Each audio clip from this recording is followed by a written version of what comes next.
All right, let's go ahead and get started. Hello again and welcome. This is Serving Military Veterans in Health Centers, Exploring Unexpected Partners and Resources. We're so excited to have you. On behalf of NAC, my name is Olivia Peterson. I am a Training and Event Program Specialist here in the Training and Technical Assistance Division at NAC. And I'm very pleased to bring you this webinar along with my colleague, Gina Capra, Senior Vice President of Training and Technical Assistance, and Dick Bohr, who will be moderating today's event and getting us started shortly. Before we get started today, I have just a few quick housekeeping items to go over with you all. Please note that this event is being recorded. The recording and slides will be made available to you all within the next 2 weeks, and we will send an email out to all registrants about that. For a copy of today's slides, please see the email reminder that was sent this morning from trainings@nac.org. And then after the webinar, you will be directed to an evaluation for this event. We encourage you to fill out this evaluation as it informs our future trainings, and we value your feedback. You will notice that all lines have been muted when you joined this event.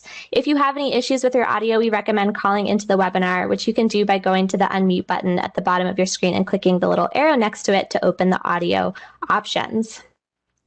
And then we encourage you to submit questions throughout the webinar today and engage with our faculty presenters. We also have some time set aside at the end for a Q&A, but please submit any questions or comments that you have using the Q&A panel, which you will find on the bottom right-hand side of your screen. And then when you submit your question, make sure that you are submitting to all panelists so that we can be sure to see your question and direct them to our presenters as appropriate. And then lastly, we will be using some polling in today's event just to get a better understanding of who's in the virtual room today and your interest regarding today's topic. So I am going to launch this poll in just a moment as Dick is getting us started. So you'll see the poll pop up. Again, it'll be on the bottom right-hand side of your screen. So thank you again, or thank you in advance for your responses. And now, without any further delay, I am going to hand things over to my colleague, Dick Bohr, who is going to get us started and introduce today's presenters. Thank you. Take it away, Dick. Thank you, Olivia. And let me just say one thing. Without Olivia, this would not have happened. Yes, we've got wonderful faculty presenters, but Olivia is the one who has been the glue and pulling together and certainly helping a guy like me who is technologically challenged, make the most, of this learning opportunity. We're going to do 3 things, I hope, if we're successful. Okay, going to share with you, some highlights about what's going on nationally around health centers and working with military veterans. We're going to, share, something that came out of a valuable partnership in the state of New York involving a primary care association, and a foundation. And we're also going to talk about people with the feet on the ground. Okay, a health center, in the city in New York, that built on that state partnership and took full advantage, to really change its game and its capacity to work with veterans. Next slide, please. We're going to watch the clock. Okay, we're going to keep it, keep this moving. We are going to have to end at 1 o'clock. We're going to, allow for questions. Olivia gave you the format, for them. We're going to deal with as many of them as we can, but if we run out of time, our commitment, is that we will get you answers to those cues that we can't reach. We're going to use acronyms, because saying the National Association of Community Health Center takes a lot of time, so that'll be NAC. And saying the Community Health Care Association of New York State takes a lot of time, that's CHCANES. So when you hear NAC and you hear CHCANES, that. Douglas, I don't know, Union Health Center is short enough. We don't have to come up with an acronym for, for Union. Next slide, please. Olivia, next slide. There, okay. And so again, we're really fortunate, to have 4 people, in addition to the role that Olivia played, but who are the content, people who today. Suzanne Roselle, who is with CHCANES, and has been with health centers in a lot of different ways. Spent time with an association in Texas. That's where I met her. Did some work with NAC, and has been with Chicanes now for a while. And is an important member of that management team.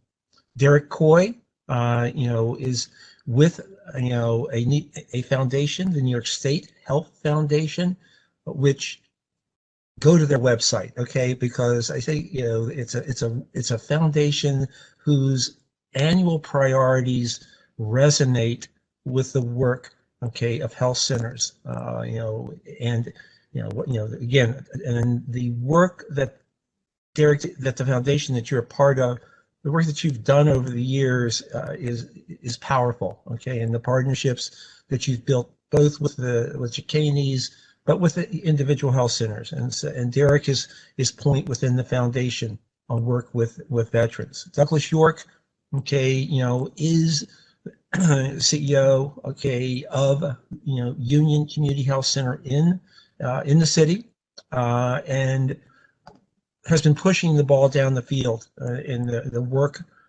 of One Health Center, trying to identify and afford veterans with services and access to services that they need, and they've been able to take full advantage, of that partnership with the foundation.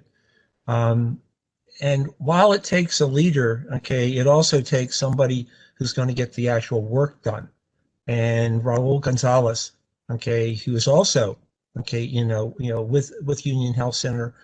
Raul has been, the key person, on Douglas's team of keeping the work going, and again, being that liaison among so many different organizations, and he's going to share that. He and Douglas will. So again, I thank, the four of you for agreeing to be part of it. I'm honored to, to see all you guys, and we'll go from there. Next slide. So from a NAC perspective, the work around veterans and health, is one of trying, to give people information that's useful, and helps them, in commitments that they've got. So in that role, NAC tries to reach out, to people in the health center world, including the significant number of health center board members, who are military service veterans. And in addition to the board members, to the staff, we have a veterans interest group. If you are not a part of it, I urge you to look into it. There'll be some links to it later on in this session. But we also, work with primary care associations. Different primary care associations have made veterans health, a higher or a lower priority, and then we work with them. And then finally, we try to work with the critical federal, agencies, both the Health Resource Services Administration, HRSA, and the Veterans Health Administration. The last, data that were reported said that health centers served 400,000 veterans. I can't prove it, but I know it's an undercount. I don't know what the real number is, but I know it's more than 400,000. And I think even when the numbers come in for 2020 and the pandemic affected numbers will be different, will be lower, there'll still be a significant number of people being served, by veterans. When the Mission Act, was enacted by Congress, critical part of that was to create something called the Community Care Program, which was the way in which the third-party administrators who work on behalf of the Veterans Health Administration, the way they work to develop preferred provider networks around the VA treatment and medical centers. In January, which is the last time we had any information, there were 85 health centers around the country who were acknowledged providers, in these preferred provider networks, and that's 85 organizations. There were a lot more, provider sites than that. I, kind of watch, for important things to see where the winds are blowing. And I've been encouraged, okay, that the supplemental funding around COVID, okay, including most recently American Recovery, okay, plan, continues to include additional resources for the Veterans Health Administration to invest in and expand their community care program. Regarding community care, it's a twofer. Okay, for those of you, okay, who are working to get in that network, there's 2 points of contact. You need to be both working, okay, with a local VA medical center, but the third-party administrator for the part of the country where you are. Depending where you are, it's either the third-party administrator is either Optum, okay, Healthcare, or TriWest. And then finally, the conversations with folks, okay, across the country, that Gina and others at NAC and I have, it keeps coming back to that. If there are opportunities to be in that community-based provider network, the VA is looking for services, okay, in these 3 areas: oral health, OBGYN, and behavioral health. Those are the areas where their demand oftentimes, okay, is cannot be met with their in-house capacity. So with that, I'm going to turn it over to Suzanne Russell, from Chicanes to talk about, a little bit of her story, and the association story. Thanks, Suzanne. Thanks, Dick. Good afternoon, good morning to some of you. My name, as Dick said, is Suzanne Russell. I'm the Senior Vice President of Health Center Support at Chicanes, which is the Community Healthcare Association of New York State. In that capacity, we represent 70 plus community health centers scattered throughout the state, which is actually a very large state. We have several, obviously, down in the New York City and lower portion of the state, but we have locations throughout the state, both north and west and far in between. We've been around as similar to NAC for almost 60 years and are getting ready to celebrate that. COVID sort of put a little pause on that celebration, but we're planning that celebration going forward. Next slide, please, Olivia.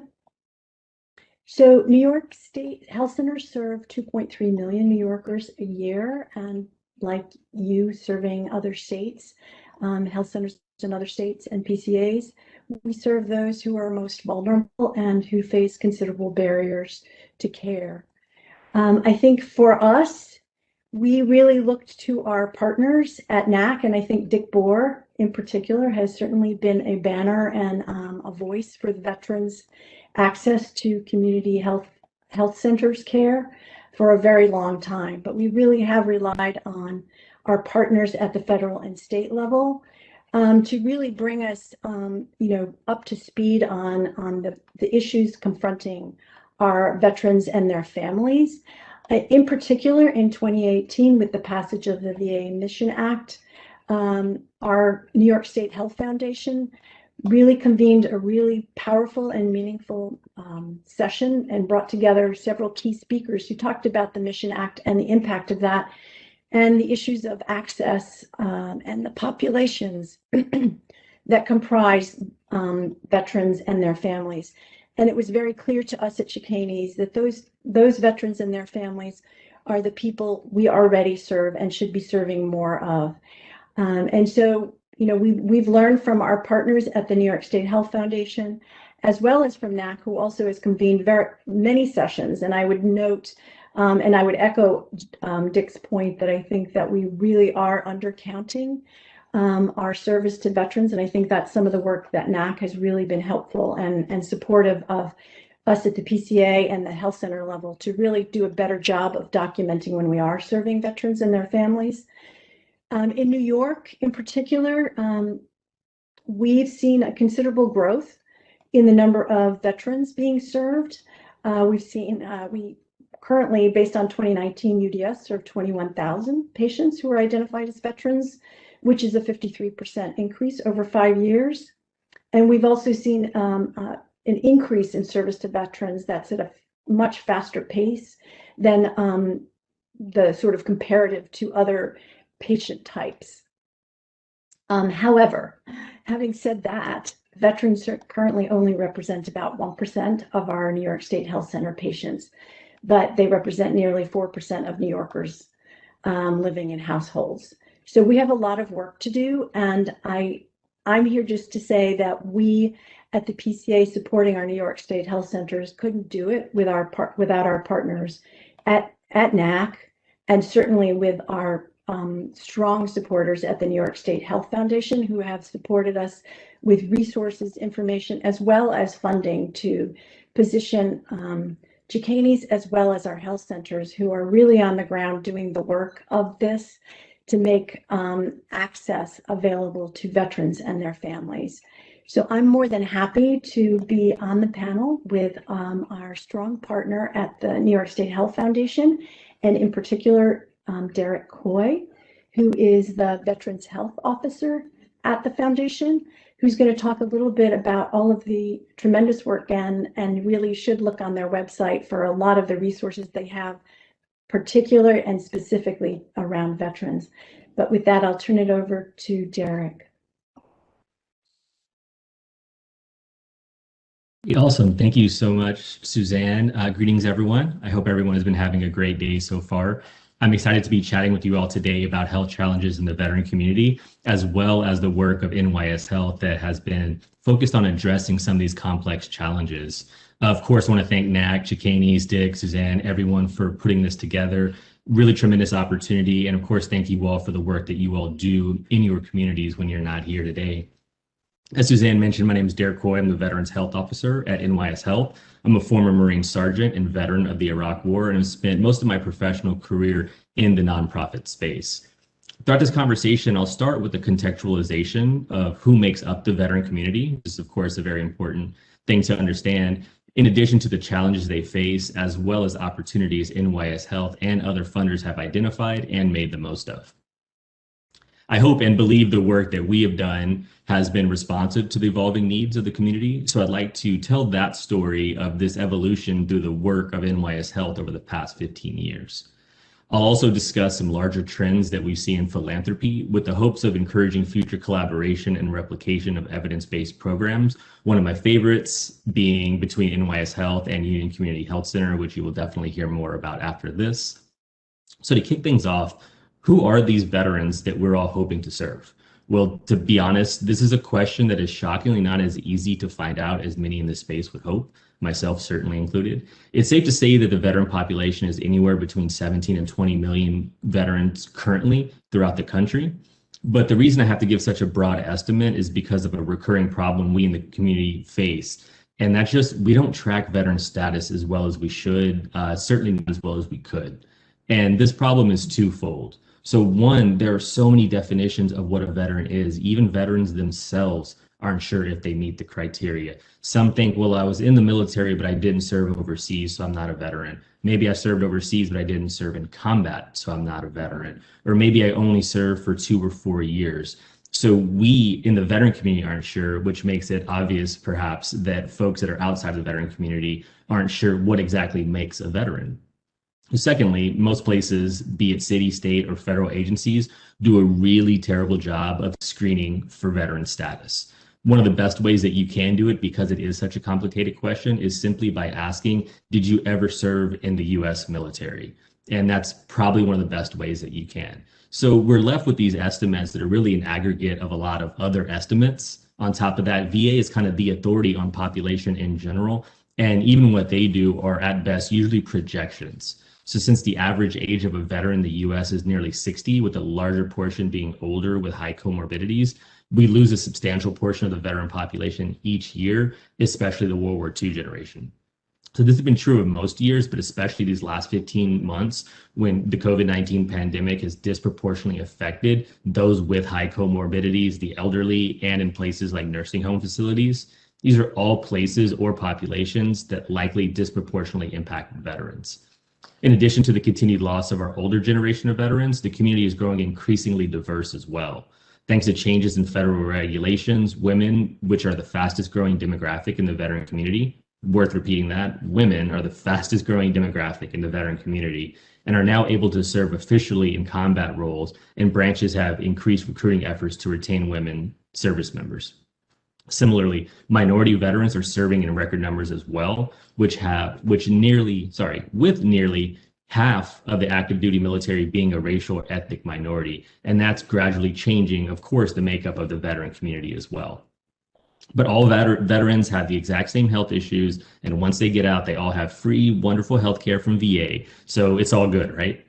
Of course, I'm being facetious and nothing could be further from the truth. So let's start with that former assumption. Almost no doctor would recommend a woman under 40 get a mammogram since it's likely not necessary. However, if that woman was exposed to toxic chemicals when deployed, this might be a smart and life-saving recommendation and is actually an anecdote from my personal life. But if you're like so many of us that think straight white man when you think of a veteran in your head, a woman might not, or a physician might not even ask a patient if they served because they're a woman, let alone know that what this could mean for their health. Similarly, let's just say you're looking at a military-looking male patient, has a USMC tattoo, and you ask if they served overseas, a common and fairly normal question. If they respond in the negative, you might assume maybe they don't have any mental health issues since they avoided combat. But again, this would be wrong. In fact, tragic issues like suicide, which we'll get into a little bit more later, as well as other mental health issues, occur in higher rates for veterans that did not deploy or serve in combat. This is very important to understand and speaks to the complexity of issues like suicide and mental health, but is rarely understood for one simple reason. Most folks just aren't impacted by veteran-specific issues. And this is not a moral failing by anyone, it's just a numbers game. During World War II, 12% of the nation served in uniform, in addition to countless others that were part of the war effort at home. In comparison, less than 0.5% of our country's citizens have deployed overseas since September 11, 2001. So less and less service members are serving abroad, less and less civilians understand the issues they face when they take their uniform off and return home after military service. It really is just that simple. And now to speak to my second assumption, which is that all vets get free healthcare from VA after they get out of the service, and veterans' health is solely the responsibility of VA. Again, nothing could be further from the truth. For a few different reasons, only about half of the veteran population is even eligible for VA healthcare, so around 9 million veterans or so. And of those 9 million, only about 2/3 will actually use VA for their healthcare needs on any given year. That said, nearly 12 million veterans rely on non-VA healthcare options when accessing healthcare. So that means the overwhelming majority of the veteran population receives their healthcare where most Americans do, in their communities, in the private sector. So let's break that down and explain why that's important. And we can start with the 6 million veterans that do receive care at VA. For those who don't know, and I know this is a shock to a lot of people, it was for myself when I learned this, but on average, the country's largest integrated healthcare system, VA, provides cheaper care with lower wait times and equal or better health outcomes in the private sector. I know you've heard a lot of like horror stories about VA, and a lot of them are true. It's certainly not a perfect institution, but what a lot of folks don't know is it's a world-class healthcare provider. It's amazing at what it does and often treats patients that likely wouldn't have access to healthcare otherwise. So veterans that rely on VA have quicker access, better health outcomes, and for many, it's just an easier experience. And this has been reflected in multiple studies by folks at RAND and MITRE in particular, and I highly recommend looking into that if you weren't familiar with these findings. So what about the other 12 million or so that access care in the community? And how has that impacted the work of NYS Health these past 15 years? Well, I'd like to dive into that part now. When we were just a young startup foundation in 2006, we focused on a variety of health challenges at the time and focused quite a bit of work on mental health and substance abuse programming. After investing in that work for a bit, we realized one big takeaway and that was a good portion of the patients served by some of our programs were actually military veterans. So with the encouragement of a board member who served in the Korean War, we decided to create a priority area solely focused on improving veterans' health in New York. So the first thing we did was commission the RAND Corporation to do a needs assessment. And the big takeaway from that was that given the choice, veterans are split right down the middle in regards to where they prefer to receive care, either at VA or in their community. And it was really just for practical purposes. To give you an example, I access healthcare in a variety of different places. I actually live a stone's throw away from the Bronx VA. And if an appointment makes sense for me to go to Bronx VA, I go there. I work very close to the Manhattan VA, and I have access to that. And on top of that, I have great private health insurance. So it really just depends on what I'm looking to access and what makes most sense for me. And that's true of a lot of veterans. I'd like to reiterate a quick caveat, though, and that is despite the fact that VA does provide great healthcare, it is far from perfect. And since we are a statewide foundation, we figure we can't really be in the business of reforming VA. It has the second largest budget in the federal government, behemoth of an organization. So we kind of have to understand what we can do. And we thought, well, if we can't reform VA, why don't we support the community options for veterans to complement or support what VA does well or can't do in the community? And that's what we've been focused on these past 15 years. So we've looked at what some of the larger issues have been, and we've invested in ways to expand mental health care programming throughout the state, either in person or through telemental health programs. We've also expanded really amazing models of programs. One in particular are veterans treatment courts, which offer treatment in lieu of incarceration for veterans with a substance abuse or mental health issue. And on top of that, we've also just looked at wraparound legal services that can help veterans either access mental health care or health care in general through upgrade discharges or other barriers or reducing barriers that prevented them from accessing health care. So we've been staying that course and investing in ways to strengthen community providers up until 2019, when all the numbers pointed us in one very, very tough topic to approach, and that is the tragedy of veteran suicide. Suicides in the general population have increased since the turn of the millennium, and no community has been more disproportionately impacted than veterans. Veterans make up about 5% of the US population, but are about 20% of the suicides in America. On average, nearly 17 veterans die by suicide each day. And in places like New York, which has comparatively been less bad than other states, we've seen a 25% increase in suicides in 2018 alone. So similar to the population numbers, we get these numbers years after they're able to be collected. So at best, we only know that there was an increase in 2018 and have no real good understanding of what this last 15 months have done to a lot of these issues. So of course, there are a lot of issues. They are incredibly complex, and it's clear that VA can't handle them by themselves, which is what makes places like community health centers all the more important, especially in these last few years. Suzanne touched on it, but according to a report from the RCHN Foundation, from 2008 to 2015, community health centers saw a 43% increase in veteran usage. And to Dick's point, that's probably just from the folks that are now screening. It's likely much higher than that. So this has happened. We've seen this increase in veterans accessing care at community health centers, in addition to some federal laws that were mentioned previously, the Choice and Mission Acts of 2016 and 2018, respectively, which allowed VA to purchase even more care from the private sector with the hopes of reducing wait times and giving veterans access to more choices.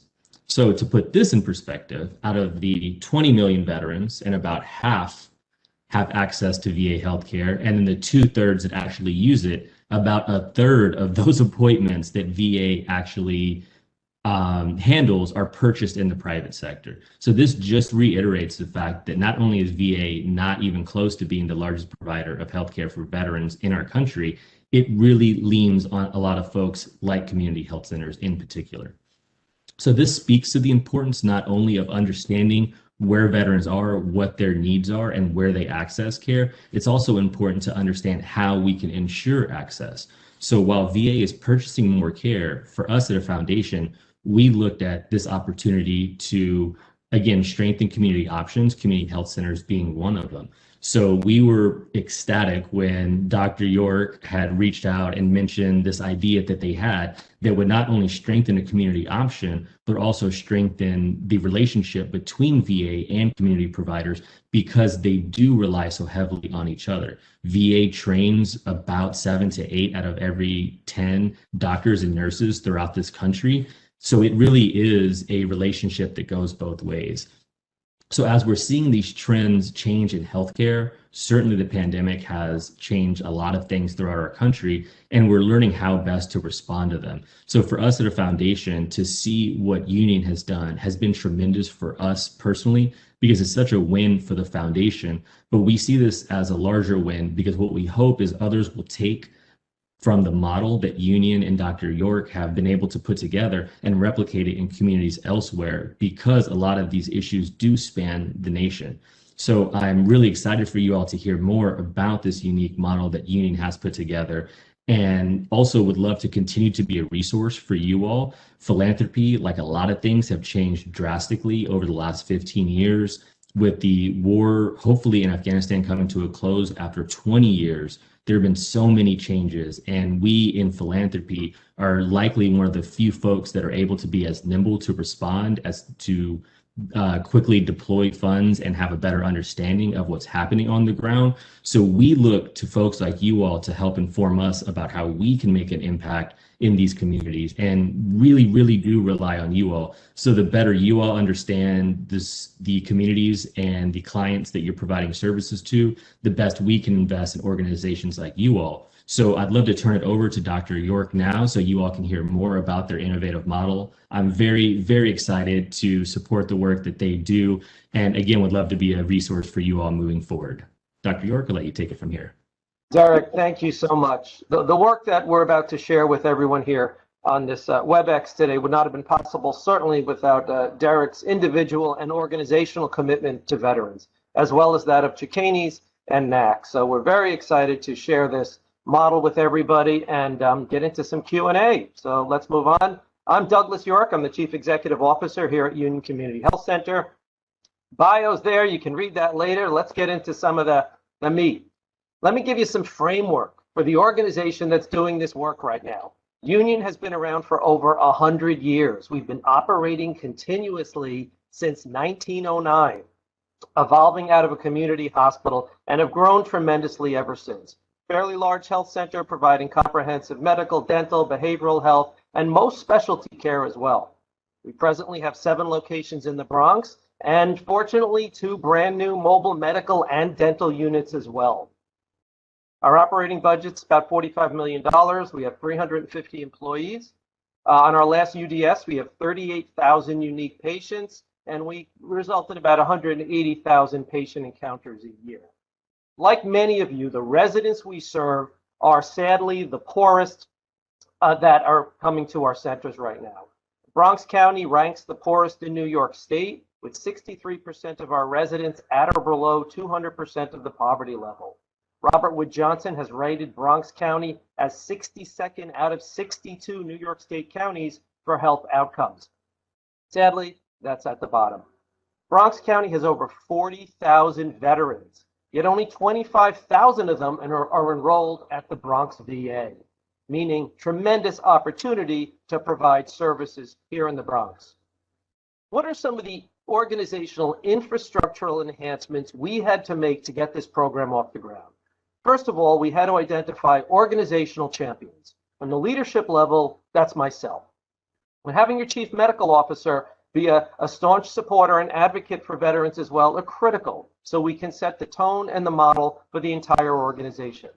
We subsequently set up a veterans core team, physician champions, people who will work directly with veterans, and then a designated veterans liaison, who you will hear from very shortly, Raul Gonzalez, the person who makes this happen on a day-to-day basis.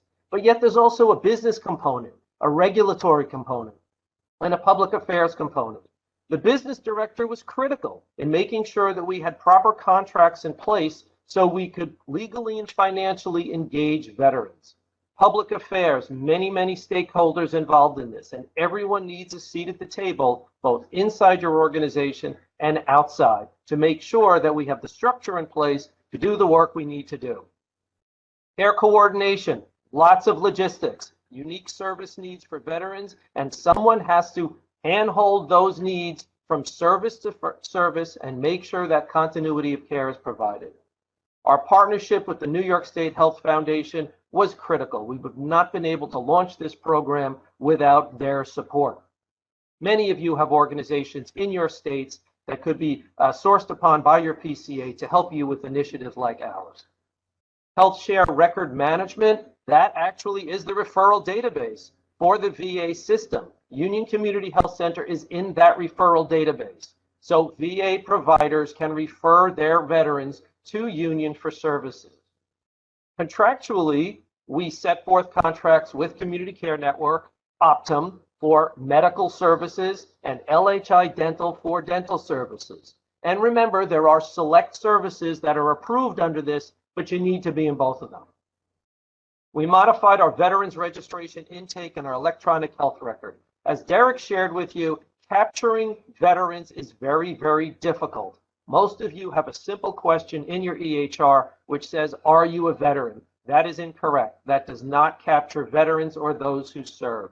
So you have to do this from the front door, and we did it to be able to capture and identify veterans. Engage with elected officials. Make sure that our elected officials here in the Bronx understood the service gap that existed and how we needed their help in making sure that veterans would get supplemental or additional services in the Bronx community. Internally, we had developed a very defined meeting and communication structure to maintain the progress on this initiative and be sure that it was built into every meeting, dialogue, and communication. Let me turn this over to Raul Gonzalez, who is Union's Veterans Liaison. Raul, tell us about all the good work you're doing here.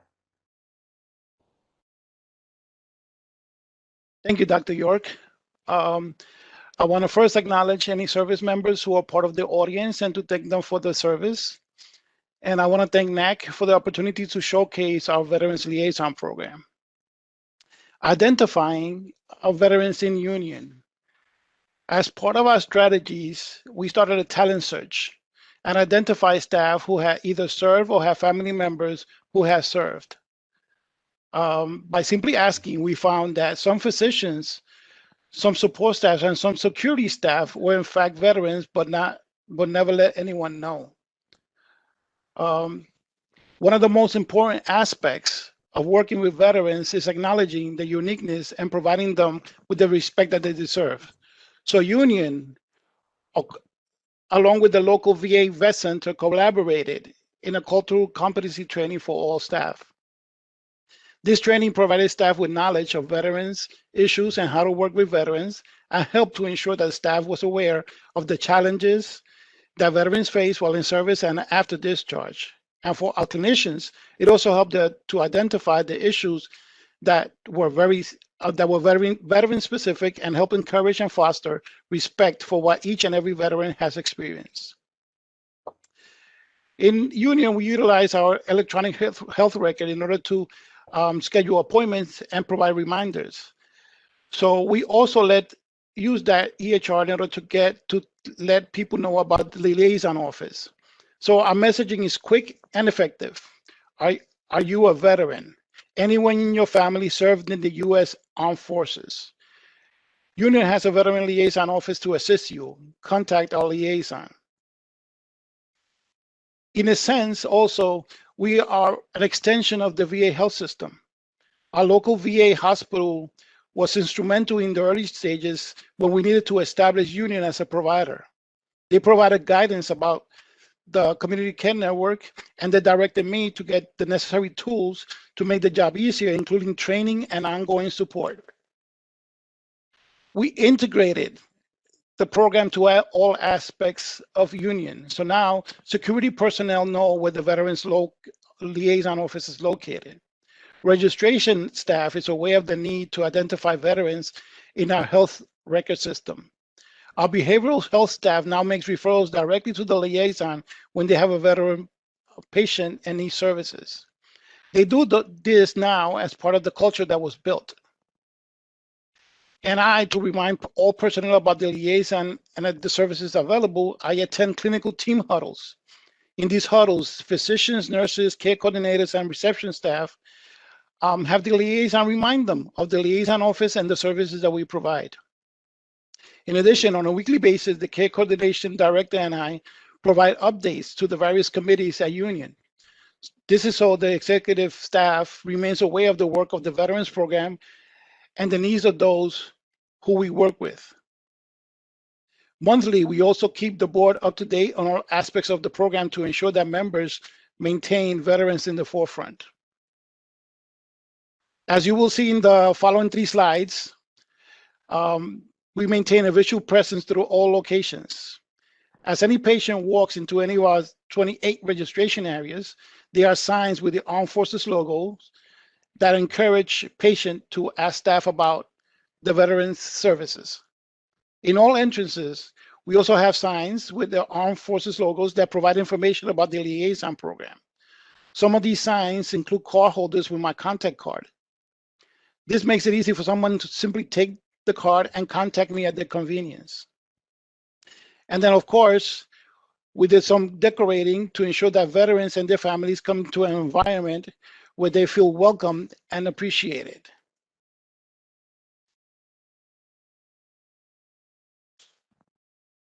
Externally, we want to inform the community, and that is the key. And our public affairs team has been instrumental in helping to get the word out into the community. They have advertised the liaison program in various newspapers. They have also arranged newspaper interviews where I try to raise awareness to the medical and dental needs of the veterans in the community.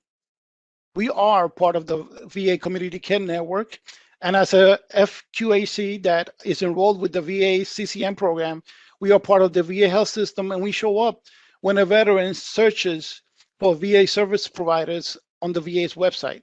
And in addition, our dental providers also independently listed as VA providers.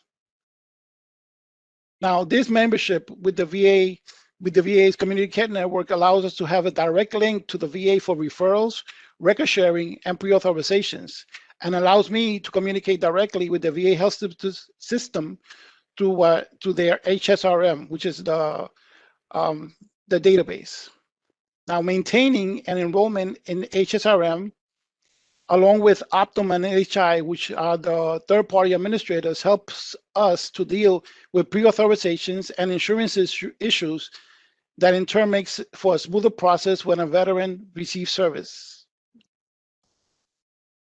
As part of my outreach efforts, I have made presentations at various community boards where I talk about our services and try to engage members so that our program is advertised during their ongoing meetings.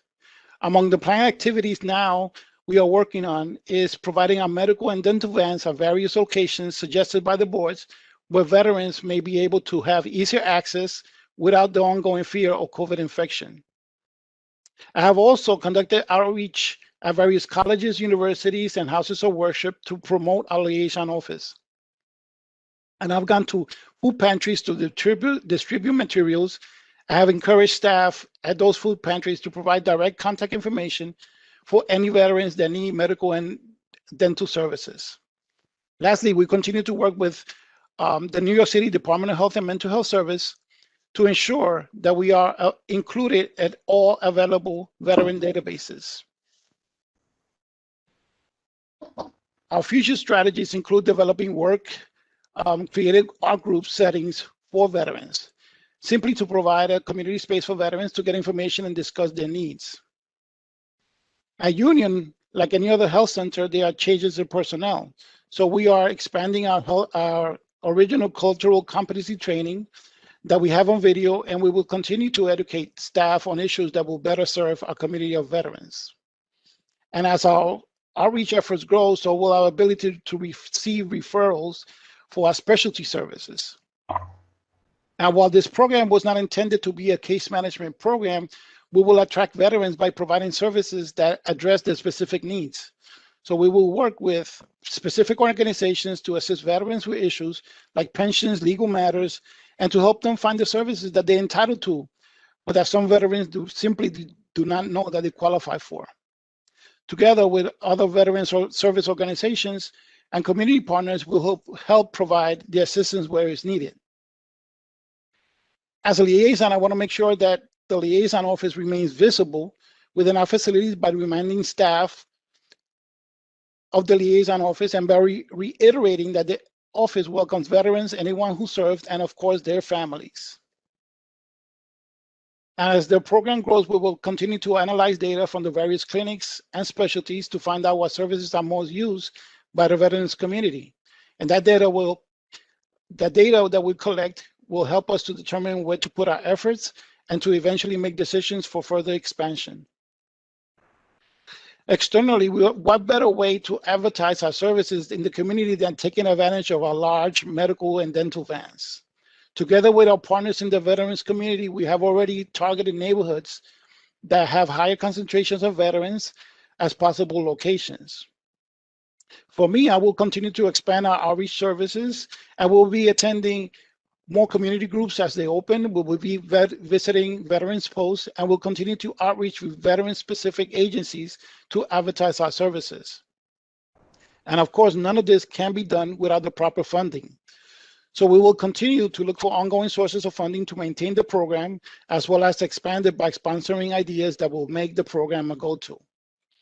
And lastly, we will continue to work with our public affairs teams to engage elected officials to ensure that we keep veterans' needs at the forefront. Now, Dr. York will continue to discuss the challenges and barriers that our program faces.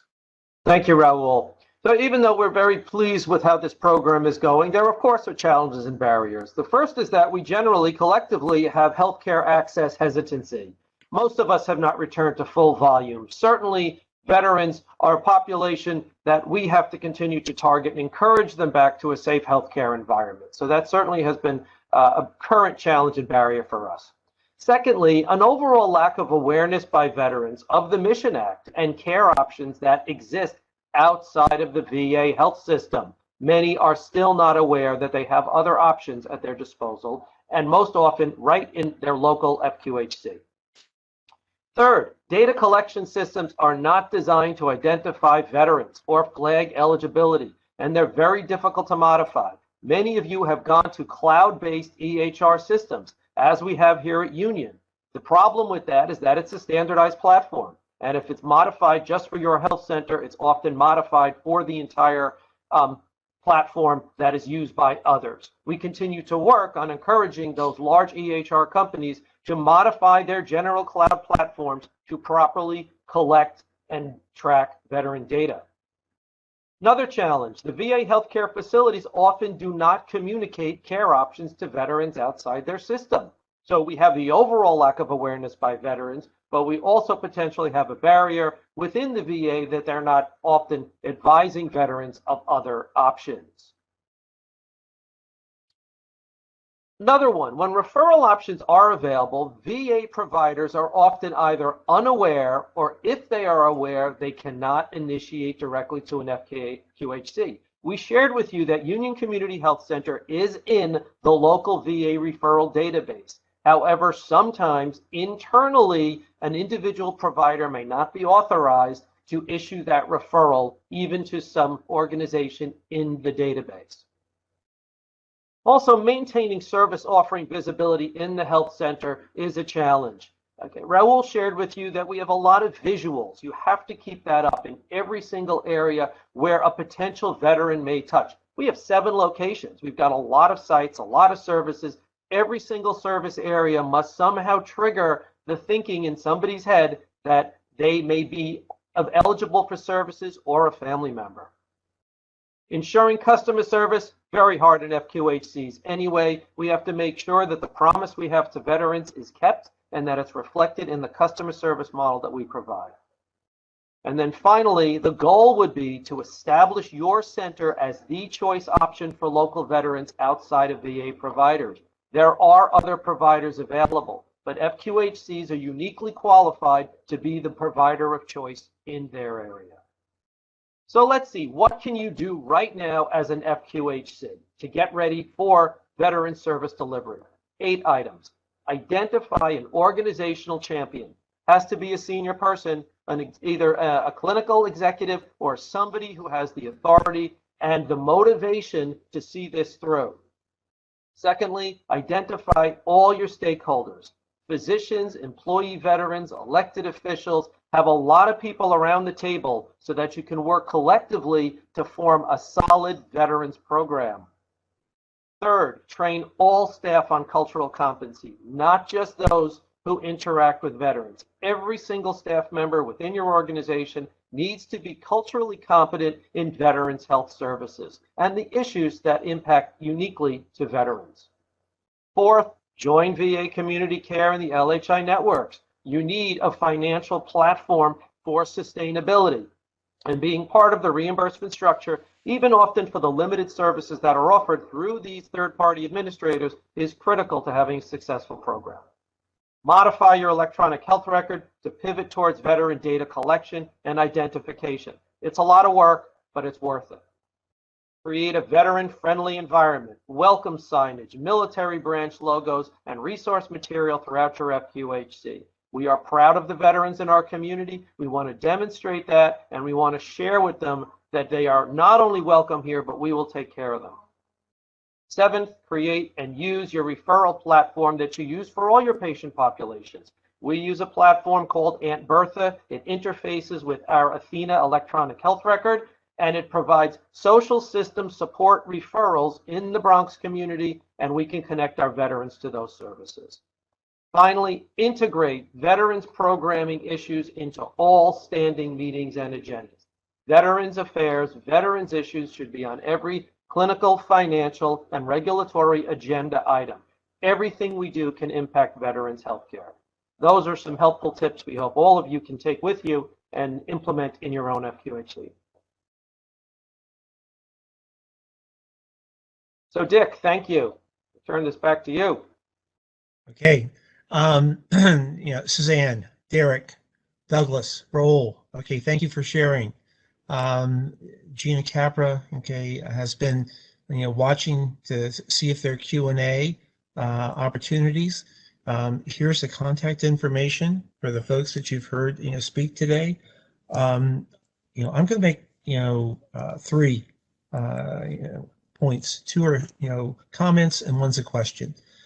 Point number 1, and I'm going to pick on, Douglas's list, okay, in terms of the comment about joining the community provider care network and what he said about, a revenue stream. Remember, okay, FQHCs are recognized, okay, in the VA structure in that you do not negotiate a payment rate, okay? It is established that your FQHC Medicare, okay, rate is the rate that the VA third-party administrators use, okay, for you. Secondly, we've talked, okay, everybody talked about tracking veterans, okay, and getting, okay, asking the right question, okay, and getting the information. We talked about the importance of the number, okay, of people being impacted. Let me mention 2 other things, okay, that almost were implied, but we didn't say it because this is not just a numbers game. I mean, that's an important aspect of asking the right question. However, and I'm sure, Douglas, you can give examples of what I'm going to say. Okay, and Derek, okay, from what you said, okay, knowing that a person was a service veteran may impact on how your clinical teams engage with that man or woman, because there may be issues they may present with upper respiratory or whatever that issue is, but there may be underlying and other issues. And knowing that person's history, okay, becomes from a clinical perspective, okay, important. And then the third thing about it, and it's something, Douglas, you did talk about, and you also, Raul, and that is being an advocate for that man or woman around benefits that they are eligible for, helping them navigate what is not an easy system, okay, and all. So, let's say asking the right questions is critically important from all perspectives. My question, Derek, okay, when you look from a foundation perspective and you see what's been going on at Union, do you see the foundation either, looking to replicate, okay, the Union example? That's part A. And then part B, do you have a platform, at the New York, okay, State Health Foundation, do you have a platform to share what you're doing and learning in this space with other foundations around the country?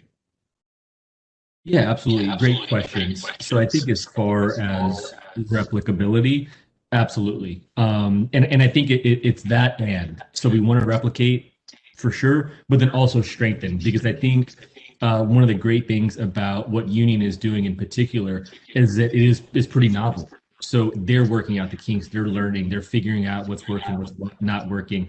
And I think replication is of course very important, but we also want to strengthen while we're doing it. We've taken the same approach with veterans treatment courts. We want everyone to have access, but we want them to have access to the best as well. So it really is a two-pronged approach.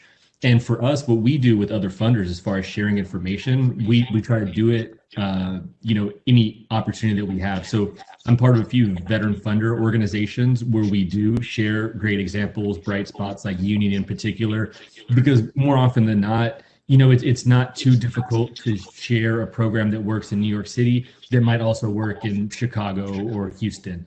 So a lot of these issues do span the country. So they just more or less need to be tweaked. So we're always happy to see if this works in New York, can it work in Buffalo in a different capacity? So that's something we're always looking to learn more about, share information about, and ideally invest in expanding. Thank you, Derek. Gina, I'm going to see if you want to cut in with any questions. Otherwise, I'll keep talking. Yeah, thanks, Dick. Hi, everybody. We do have several questions. I think we probably have time for 2, and the rest will go in a Q&A document that will accompany the notice you receive in a week or so with today's archive and slide deck.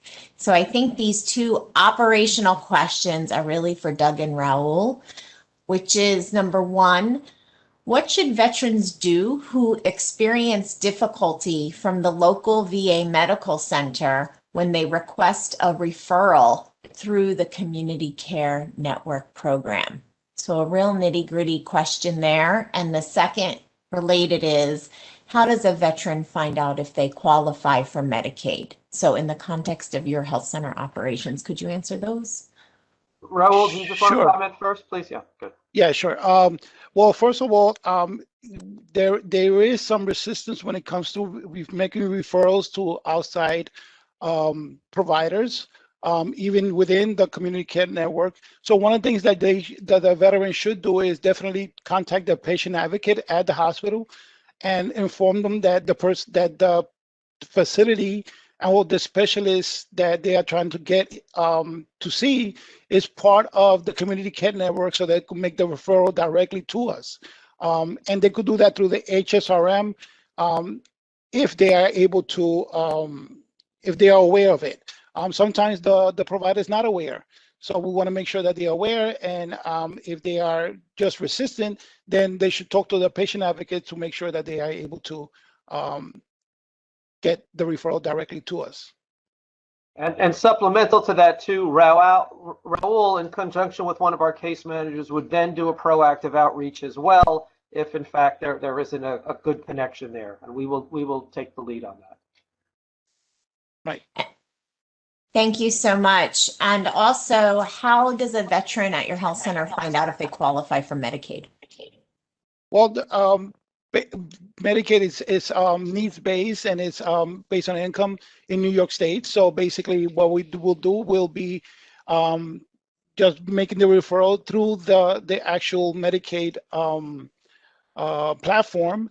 And if they qualify, then we'll be able to make the application and tell them whether or not they're able to qualify. Gina, let me jump in on that point too. For me, it's a little bit, okay, where's my dog when it's lost? And I can't find my dog until I know it's lost.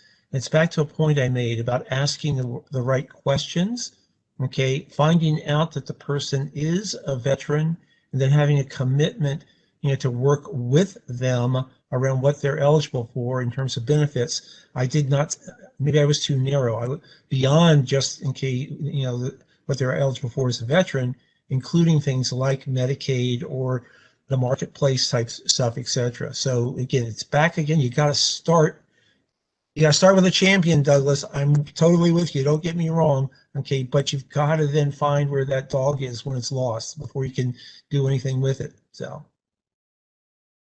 Gina, do you want to highlight the questions we're not going to have a chance to answer, but that we will respond to in post session? Yeah, sure. There's a question for Derek about what stands out about partnering with community health centers in particular. And Derek, I think you touched upon it, but there was a desire to hear a little more about what makes health centers great partners with you as a philanthropic organization working on veterans health. There's a question for Suzanne. Given we have so many PCA representatives on the call today, there's interest in understanding how veterans health became a priority for the PCA and what advice you have on manageable, feasible ways to take action in this space in the midst of so many competing priorities these days at the PCA in support of health centers. So we will follow up on those. I can't say thank you enough to all the faculty today, to Dick, our moderator, and Olivia, our tech host. Most importantly, to the many of you who took time out of your schedule to learn more about what we can do each and every day in support of our veterans. My two final things are, if you're not a member, join the Veterans Interest Group. Doesn't cost anything other than your interest. And secondly, stay tuned. In either October or November, NAC will be hosting, one of its monthly webinars, and it will deal specifically with veterans and veterans health issues. Thank you for tuning in today. I want to reiterate, Raul, your comment for folks on this who did serve. Thank you for your service. And again, for the this faculty and panel, you guys are the best. Okay, and everybody stay safe and celebrate Juneteenth. Okay, now that it is officially recognized. With that, Olivia, I don't know if you have to do anything to sign us off. Otherwise, we are done for today. Thanks again, folks.